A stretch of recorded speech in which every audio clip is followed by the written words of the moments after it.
My name is Jordan Chanetza, and today I will be your little special friend on today's episode of The Naked Truth Show. And so basically, The Naked Truth Show is a space where we get to explore sex, sexuality, and health. And because of the way that the stigma in Zimbabwe is set up around sex and sexuality, we are going to unpack that because we feel like everyone has the right to have access to comprehensive sexual and reproductive health and rights education. Because why shouldn't we all be able to discuss sex without feeling like it's such a bad thing? So in this episode, we'll be discussing sex and sexuality, and I think that this is really going to be a good one. So let's dive right into this episode, and don't be afraid to keep your ears open and take things in.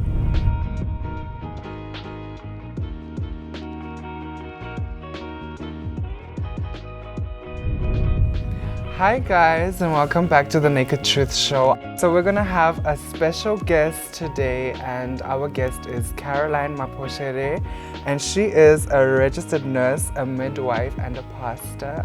But to shorten that, she is a sexual and reproductive health consultant. So hi Caroline. Hi, how are you? I'm good, how are you? Are you happy to be here? I'm very happy to be here.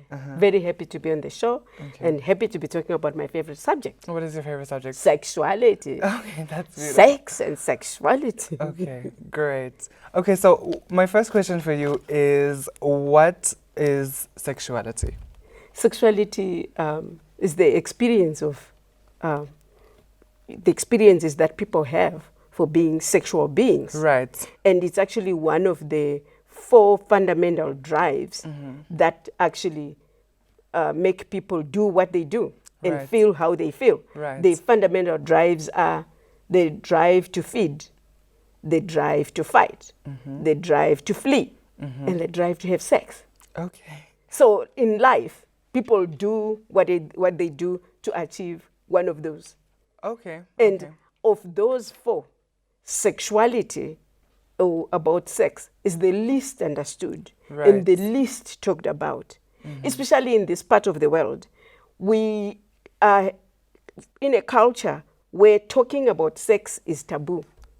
And then we have another blanket where we had missionaries, for most part of Southern Africa, Right. Christianity. Right. Even where you have Muslim and other religions, talking about sex is taboo. Right. So it's the least understood and least talked about, especially at family level. Right. Although we would have cultures saying you'd talk to the tetes, aunties, uncles, and what have you, but they're never, really explicit. So it's really not an understood subject. Right. And Right. a lot of people confuse sex with gender. Okay. And it's very easy to confuse those two. It is. So how about you give us a distinct understanding of what the difference between the two is? Right. Sex is a biologic construct. Okay. And your sex is like determined at birth. Right, because most people would, when they hear sex, they would say a man or a woman. Right. Right. So when a baby is born, they are assigned a sex. Yes. Like you rightly said, I'm a midwife. So Right. in the labor ward, there's a delivery book where you say, okay, a baby has been born. And then what do you look at to assign the sex Right. of that baby? Right. You look at the genitalia, Right. what we would call on the street private parts, right? If it's where you would write male, you'd have seen a penis, you'd have seen the scrotum, Right. right? And then for a girl, you'd have seen a vagina Right. and a clitoris, Right. Right. right? So those are the things that you see outside. But for you to confirm that this is really male, there are other aspects Right. that really make male. There are Right. inside organs, Right. right? Like the testes, the prostate gland, Right. And then there are also the hormones, Definitely. testosterone. And then for a female, the inside would be the ovaries, the uterus, right? Those are the ones that would actually then almost complete what you'd call a female. Right. That is a biologic construct. And then there are chromosomes to say the XY for the girl, Right. right, and the Y chromosome for the boy, Right. right, and so you could have a situation where someone outside, they may have the external genitalia, they have a penis dangling there, Right. but inside they may have ovaries. Yes. And what do Right? we call someone like that? That's intersex. Okay. They used to be That's called interesting. hermaphrodite. That's interesting. But hermaphrodite is used for plants. Right. Right. That's an old term, Uh-huh. which is no longer politically correct to use. Right. So that's intersex. And long back, they would just ask the parents, what child do you want? If the parents had 6 girls and they now want a boy, they would just say, oh, yeah, close this other hole and make this one a boy. Right? That's actually really problematic, actually. I think that's insane that children are going through these surgeries where they are having their genders confirmed Right. before they even have a say on it. Before they even the other attributes Right, that right. make you who you are, Right, before they exactly. come out. Exactly. Because we know at puberty, that's when the testosterone in the boy begins to manifest, then they Right. begin to have a deepening voice, and then the Adam's apple and the hair growing on the face. Right. For the girls, the hips start bulging, the breasts start coming out, Right. and they start having the periods because the eggs in the ovaries, they begin to ripen, and then they have a menstrual cycle. And so before that begins to happen, or before you confirm either having test, hormonal test, or having chromosomal test, don't assign Right. any sex to that Right. child, because that's where you will have problems later on, where someone is Philip, and yet later on they have ovaries, they are having breasts, yet they are actually Philippa. You see, so that's intersex. And now let's go to the gender, Right. which is the Right. social construct. This is whether you are feminine or masculine, and this is really outside. What people know, like if you know a friend has a baby shower, what do? You buy them the clothes for what kind of baby they're having. Like What clothes? Let's blue say or pink. blue or pink. Yes. It's society, because the little human beings never say, I want pink. Right. The little babies, Right. The babies, right? they don't It's even know. socially constructed. Right, it And then is. we even begin to have social expectations, where we begin to say to little boys, oh, don't cry like a little girl. Right. Right? Why do you walk like a little girl? Exactly. Right. We even begin to say, oh, don't sit like a boy. When this little girl just wants to sit and be free. Right. And then these are the things that society is putting and shaping these human beings to be. Then when right? they go to school, they have like girls' bathroom, Girls' boys' toilets, bathroom. boys. Right, but and it's just a toilet to a kid. Exactly. It's just, we're right? using the And then, toilets.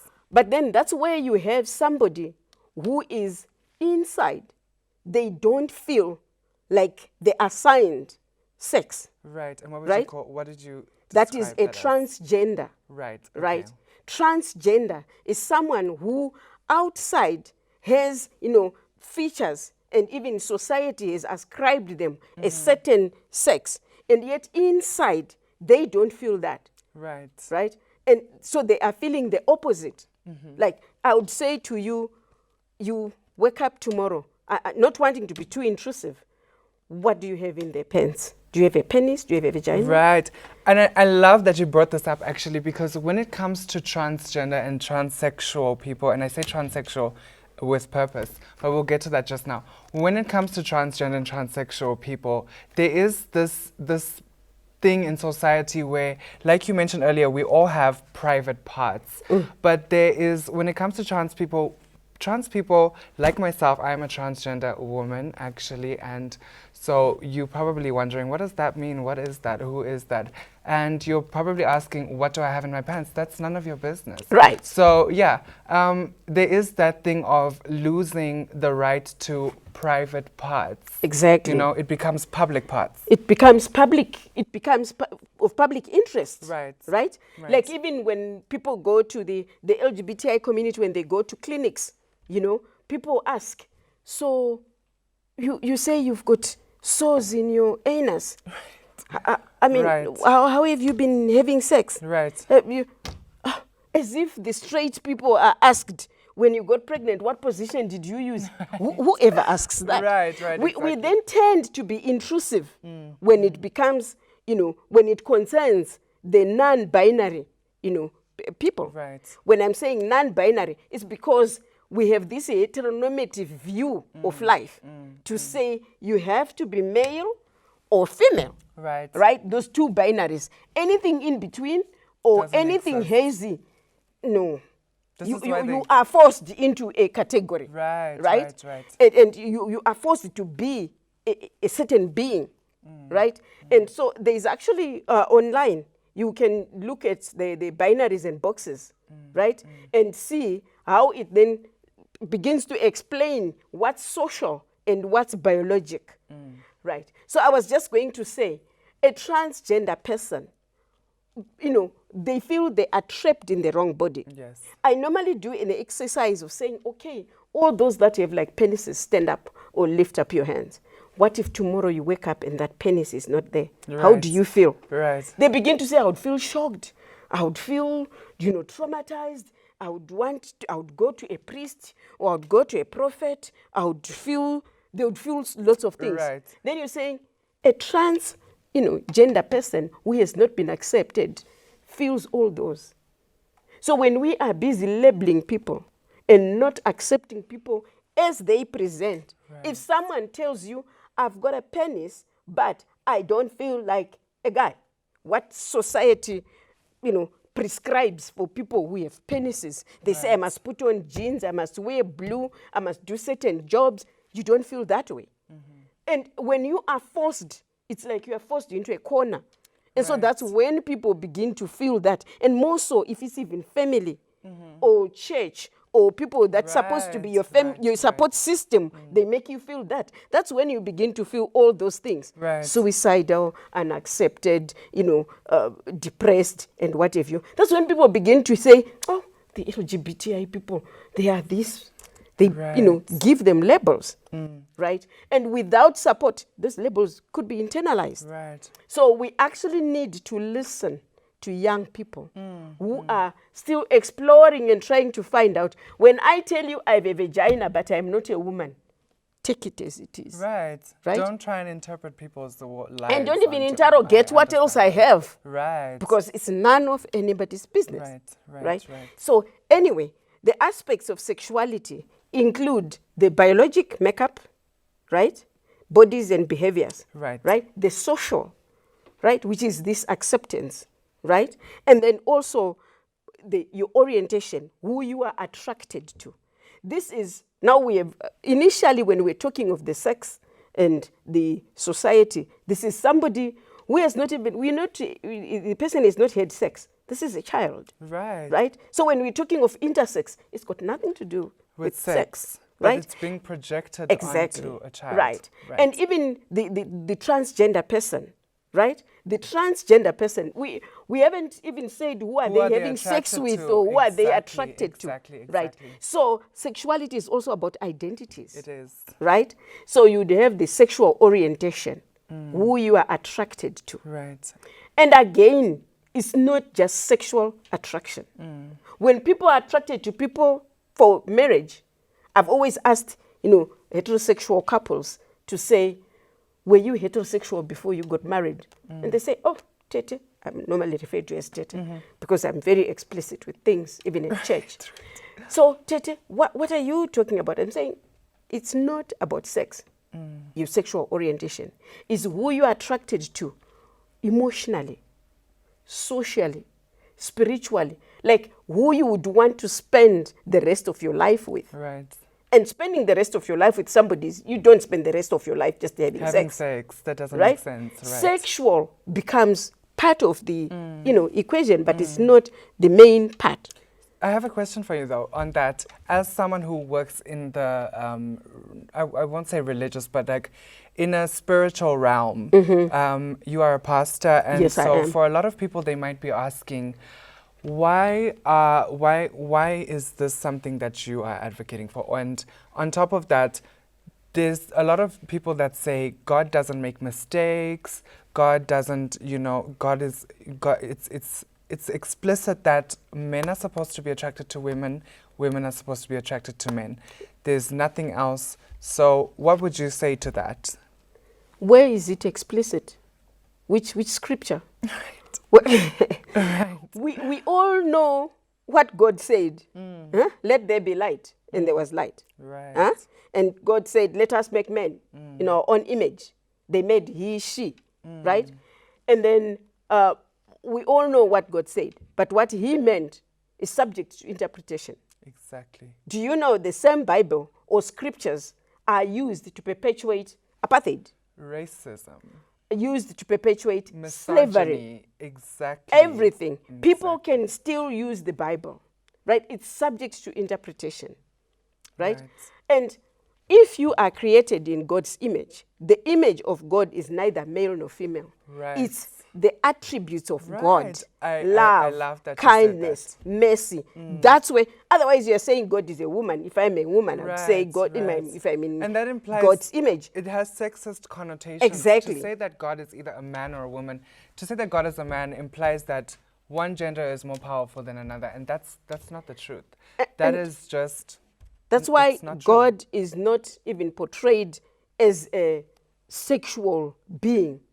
And the attributes of God that we have as humans are really not the sex attributes. Right. It's the inside attributes of love, mercifulness, kindness, forgiving, those attributes of God. That's what makes us being created in God's image. Right. Right. So when we interpret the Bible in our own way, and mind you, who brought the Bible to us, like in Southern Africa? Colonizers. So they had their own agenda, right? And they had their own laws and set of rules.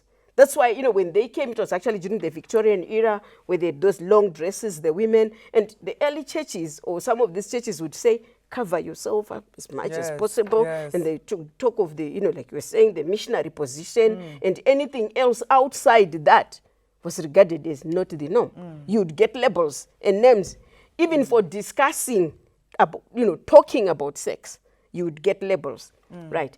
Anyway, going back to sexual orientation, which makes up the identity, right? It's about who you are attracted to, not just sexually, right? If you're attracted to someone of the same sex, that's homosexual, right? And for males, it's gay. Okay. And for females, it's lesbian. Right? If you're attracted to someone of the opposite sex, that's heterosexual. And unfortunately, this group, the straight people, they actually have, we are all made to look at life from the lens of a penis. Truth. That's very true. We are all made to look at life and say, you have to be male, female. And if you are male, you have to be having sex with a female. If you are female, you have to be having sex with a male. Right. And you will have children. Right? But that's not what happens in reality. Right? Sex is not just for procreation. It's not. If we look at Zimbabwe, what's the population that we can work with? 15 million? Yeah, around 14.7 million. Exactly. Okay, let's say 15 million. Yeah. Of the 15 million that are in Zimbabwe, how many people do you think had sex last night? Probably all of you. Right. Maybe 2 million. 2 million. 4 million. Of the 4 million, how many do you think had sex to have babies? 0 million. I don't know. Maybe a million. A very small percentage. Right. That are trying. To have, for procreation. Right. The rest is for pleasure. Right? So it actually takes us to the other aspect of sexuality, behavior. Right? Where you actually have sex. And it's mainly for pleasure. Right? Mainly.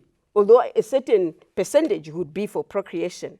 Right? And what sex you have doesn't define your identity. Right. I love that you said that. I really love that you said that. And the sex that you have could be, like what body parts do we use for sex? Right. Your lips, your eyes, your teeth, your hands, and at times, penis, vagina are the last things, right? But you use everything else. But some people would say gay sex. What is gay sex? Is it anal sex? I've counseled couples who have had anal sex. A woman comes to me and says, Tete, my husband wants anal sex. Is he gay?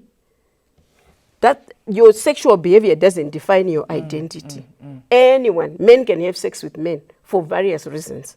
Women can have sex with women and for various reasons. That doesn't define their identity. That is so interesting. I love that you shared all those points. And I think that this is a very, very interesting conversation. And she has so much insight and it's just dripping out of her pores. I'm just soaking it all up. And I think that if you are interested in coming back and listening to the rest of what she has to say, then please do join us after this break.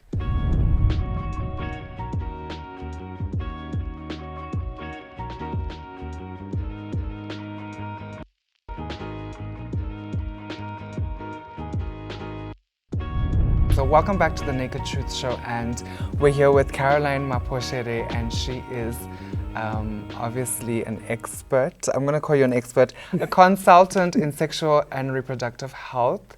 So yeah, let's dive right back into the conversation. And so my next question for you is, can child abuse affect one's sexual orientation? Not directly. Okay. Not directly. Although at times what we do and some of the tendencies could be from the previous experiences, right? And socialization, definitely, yes.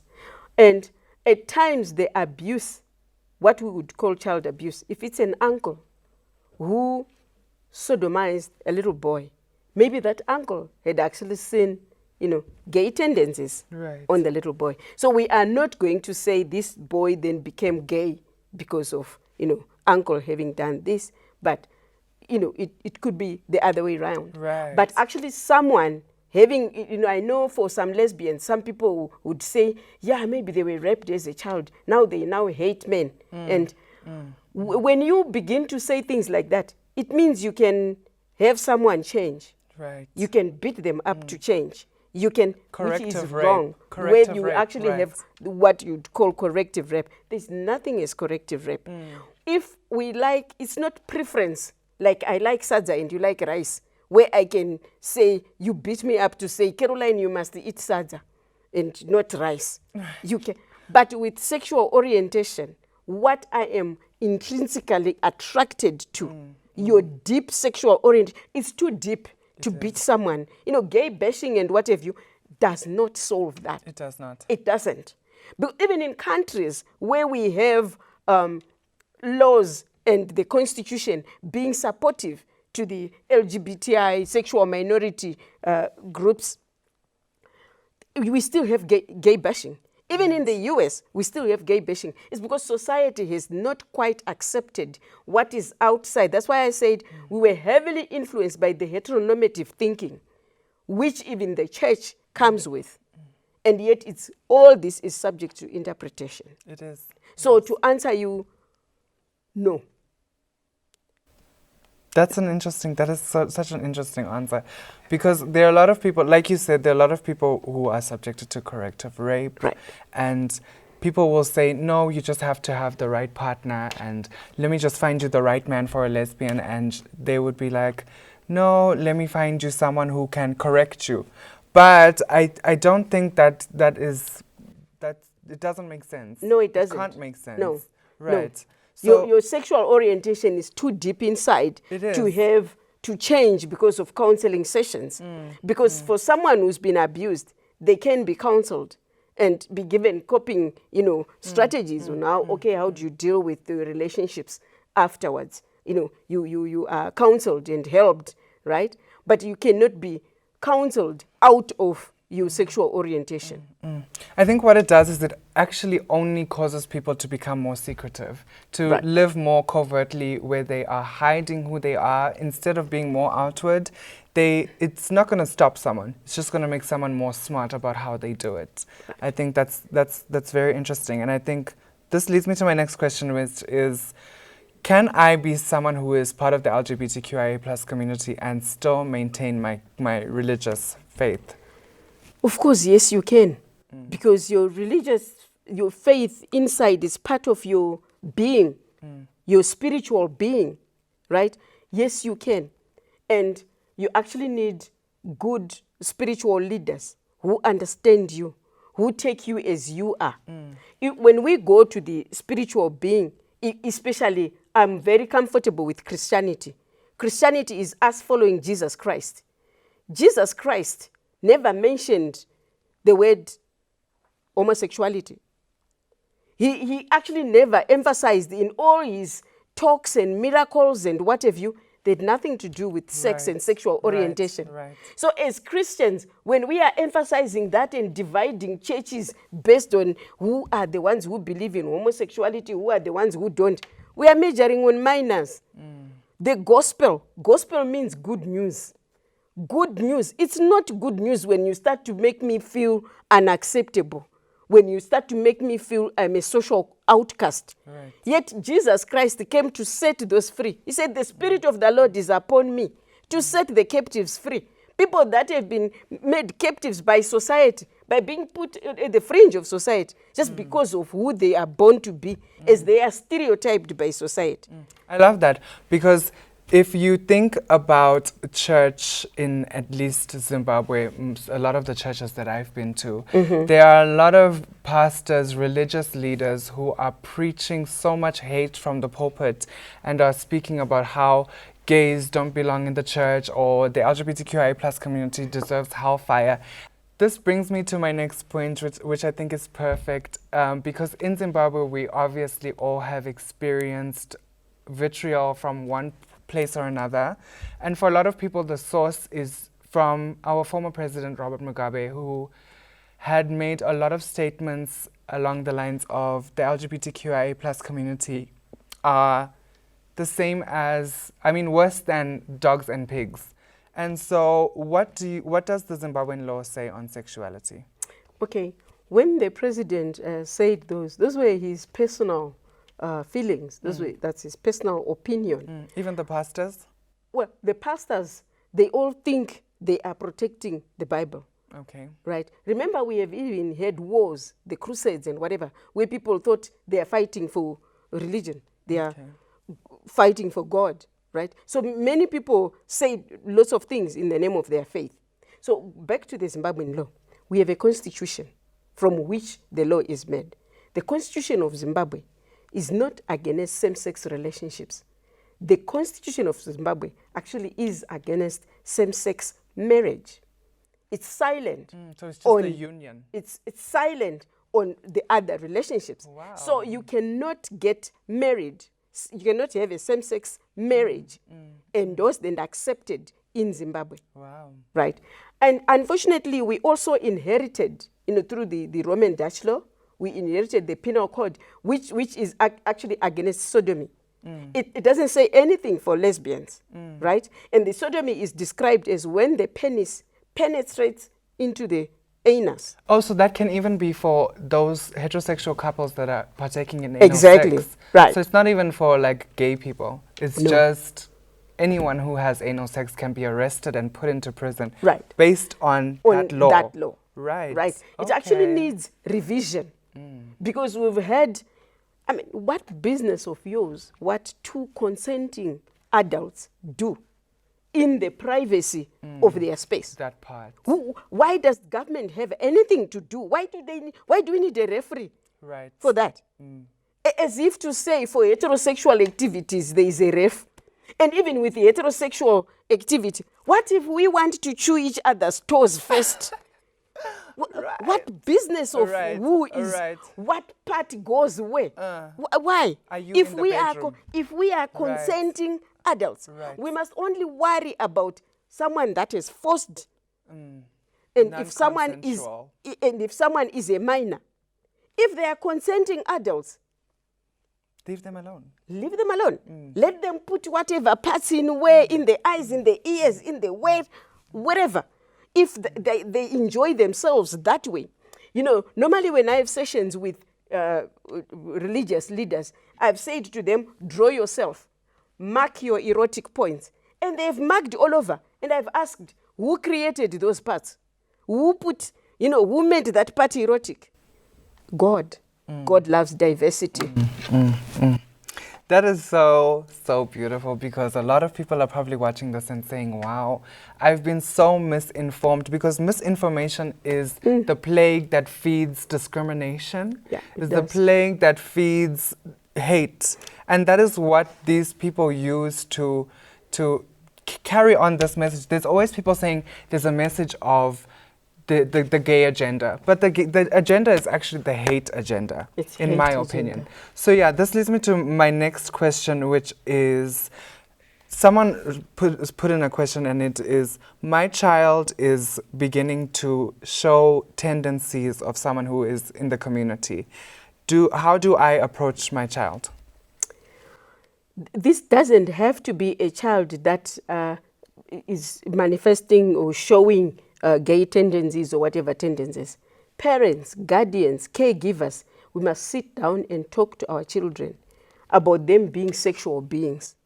And let's actually, it's not even confront. It better be a spontaneous talk.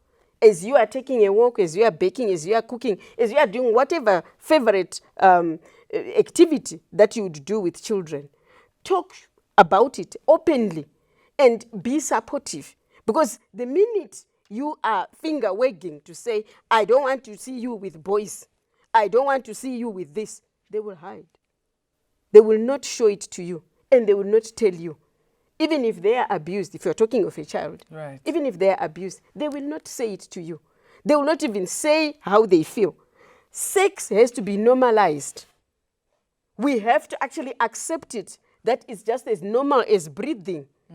You know, it's actually one of Maslow's hierarchy of needs, right? So we have to talk about it with our children. We have to talk about it openly. And the children have to feel comfortable coming to ask us, you know, but I feel attracted to Jane. I feel attracted to another boy. Or when that one kissed me, this happened. And then the unfortunate thing at times as parents, you don't have the answers. Go to where you can get answers. Be informed yourself. Because what do you tell the child when you don't know anything and when you don't accept? Because if you've been told that the world is flat, you probably believe that and try to socialize and school your child that it's flat. If someone comes with a different school of thought, accept and find out what they are saying. Right. That's really good advice, and I think that a lot of people can benefit from that. So this leads me to my final question for you, and it's, what are some of the effects of discrimination that the LGBTQIA+ community face? And on top of that, where can people get help for the the feelings that they might be experiencing? Right. The effects of discrimination are that, you know, they are stereotyped. And then some of these negative stereotypes are thrown at the LGBTI community. And some will internalize those. When they have internalized, they begin to behave that way, which is very unfortunate. Right. For instance, if you are discriminated against, you are not accepted by your church, by your family, by the school, even the school facilities don't have the facilities, you know, for you to express yourself, you tend then to feel depressed. You feel not normal. You feel unaccepted. And some may then turn to alcohol. It actually drives people up the wall. It actually drives people to do things that they don't want to do. Right. And they hide. And then when they have actually contracted sexually transmitted infections, they cannot go to a usual clinic to get assistance. Because when they get there, they are quizzed on, where do you have the Becomes a source? circus. How did you get those? And then they'll call each other and say, come and see. Yes. And, you know, Yes. and then next time, this person is not going to go back to a clinic. Yeah. They will not seek services, even for HIV testing. And die in silence. They will die in silence. Or they will then begin to be treated backdoor treatments, Yeah. which may not be adequate and which may not be proper, right? And actually, when you are not counseled around these issues, you actually have mental constipation. And it's not good for you. It's not good, you know, for your mental health. And you will not function. You are not functioning at your full potential, even in your classes, your career building, and everything else. Because people will not accept you for who you are. People can then seek services from organizations like girls, from organizations like SAFAIDS, where you get information. Go online and find out who is friendly to the LGBTI community or to the sexual minorities. That was incredible, and I'm really, really, really grateful that we got to have this conversation, because I think that you have a whole lot of insight and you bring a great example that many people should be able to follow, and this is something that I don't think anyone should feel like is an extremist view, or like Caroline has brought something that is new and different. No. This is someone who is preaching a simple message, and that is a message of learning to understand people's perspectives, learning to preach and give love in the same ways that you want to accept love from other people. And so I think that's a perfect note for us to end this segment of our show, and I'm really grateful to Caroline. Thank you so much again. You are welcome. It's my pleasure. This was something for the history books. So thank you so much. And I will catch you guys after this break.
What an amazing, explosive episode full of so much insight that everyone can use.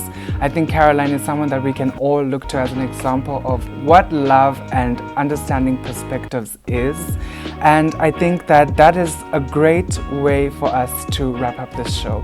So please don't forget to like, comment, subscribe, join the conversation in all the comment sections, and I will see you lovelies on the next one. I hope that you join me.